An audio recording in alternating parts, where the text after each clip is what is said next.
Nakirikal MLA Vemula వీరేశంకు ఘోర అవమానం ఎదురైంది. మంత్రులు ఉత్తమ్ కుమార్ రెడ్డి, పొంగులేటి శ్రీనివాసరెడ్డి పర్యటనలో మంత్రులకు స్వాగతం పళ్లేందుకు వెళ్లిన నకిరికల్ ఎమ్మెల్యేకు పోలీసులు లోపలికి అనుమతి ఇవ్వలేదు. అసలు పోలీసు ఎమ్మెల్యేను గుర్తుపట్టనే లేదు. దీంతో ఎమ్మెల్యే అలిగి అక్కడి నుంచి వెళ్లిపోయారు.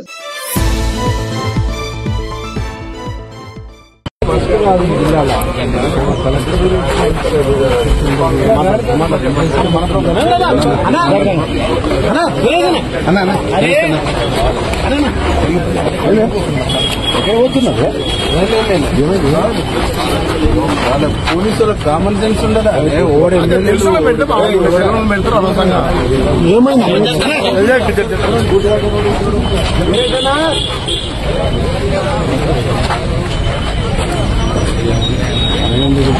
ఉండొచ్చు కదా.